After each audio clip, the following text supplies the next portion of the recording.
ముక్కలు రోడ్లో ఉన్నాయి కదా అని ఎవరిని పడితే వాళ్ళని ఇలా నోటీసులు పంపించి కష్టపడ దాకా తీసుకొస్తే రక్త రక్త అయిపోతాయి.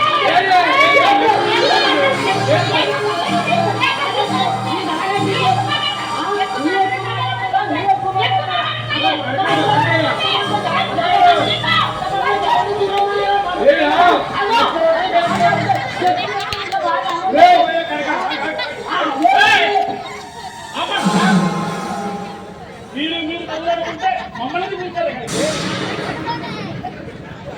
నారాయణపురం జమీందారు గారు అది వీడియో చేస్తుంది మీ చేతిలో పెట్టు. చేతుల్లో పెట్టడం కాదయ్యా, మీరు తగులాడితే మమ్మల్ని ఏం చేయమంటావు? వీడియో చేస్తుంది బాబు, వీడియో చేస్తుంది సర్లే తక్కువయా కలగా కాదండి. ఆడదండి ఆర్టీసీ బస్సుల్లో ఆడవాళ్ళు మొబైల్ కొట్టే నేర్చుకుంటారు.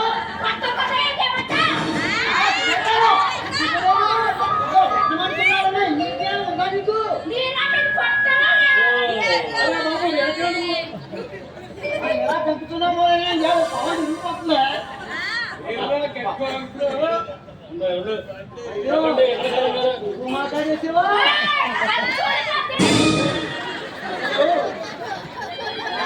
ఈ లతను కోర్టు నోటీసు పంపడానికి మా రాజ్యాంగంలో రాజకీయాలకి కాండక్ట్ తెలియజేయండి బాబు. నువ్వన్న చెప్పమ్మా లతమ్మ.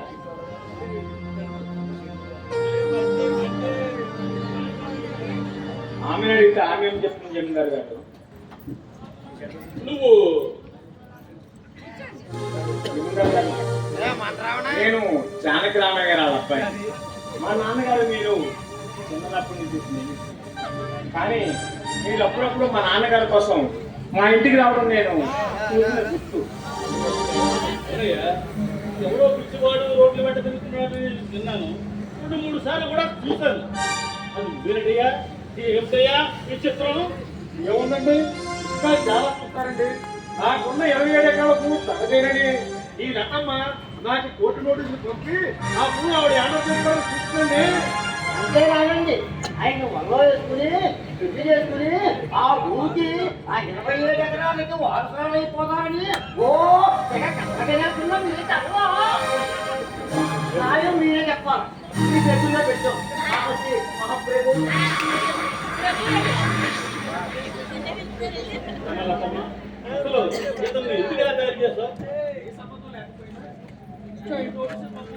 అసలు నీకు వీళ్ళకి ఏ సంబంధం లేకపోయినా అసలు వీళ్ళకి నోటీస్ ఎందుకు పంపించావు?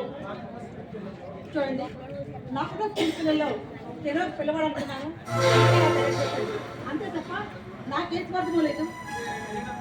సరేనమ్మా, మంచి పని చేస్తావు, బాగానే ఉంది. వాళ్ళకు మధ్యన ఉన్న ఆ భూతలకు నువ్వు నోటీసు పంపించవలసిన అవసరం ఏమిటని అడుగుతున్నాను.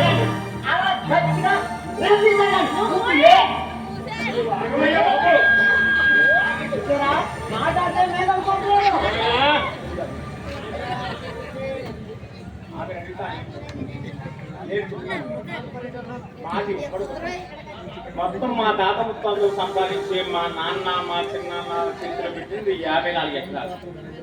ఈ 54 ఎకరాల పొలం మా చిన్నాన్న ఏడవల్లో ఉంది. అనుకోకుండా చిన్నప్పుడే మా నాన్న అమ్మ అనారోగ్యంతో మంచాన పడ్డారు. జమీందారు గారు మా అమ్మ నాన్న మంచాన పడితే మా చిన్ననాళ్ళ హాస్పిటల్ ఖర్చులు కానీ ఏమీ పట్టించుకోలేదు. అతను అవసరాలకి అయినప్పుడల్లా ఇష్టం వచ్చినట్టు ఆయన మొత్తం 27 ఎకరాల భూములు అమ్మేసి ఇప్పుడున్న 27 ఎకరాల భూములు నా భూమి మీద పన్నేశాడు. అది నేను తెలుసుకుని లతగారు నన్ను ఇలా తయారు చేసిన తర్వాత అన్ని విధాల అన్ని సర్టిఫికెట్లు తెచ్చి నేను లతగారిని కోర్టు నోటీస్ పంపించమని నేనే చెప్పాను.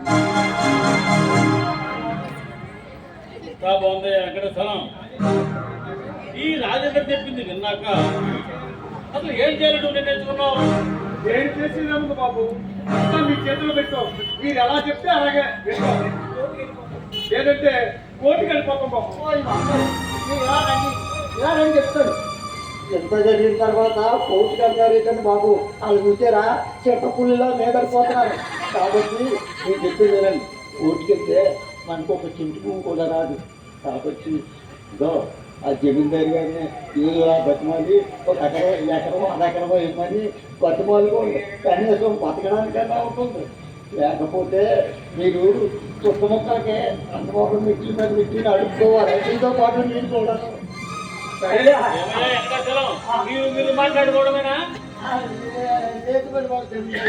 మీరే ఏదో చేసి ఆ 20,000 ఎకరాల భూమి మా అయ్యగారికి పౌరుకే నిప్పించండి. అది చేసుకుని ఆయన బతుకుతాడు. ఆయనతో పాటు నేను కూడా పొలానికి వెళ్ళి కోసి పెట్టుకుని కష్టపడి పని చేస్తానండి. పని చేస్తాను. పులి పిల్ల అయిపోయింది. ఇది తప్పాలి. ఎక్కడ చూసుకుంటారో అక్కడే వచ్చేసింది రా బాబు. ఏమంటావయ్యా? ఏమిటి ఇందులో నేను అనేది ఏముందండి?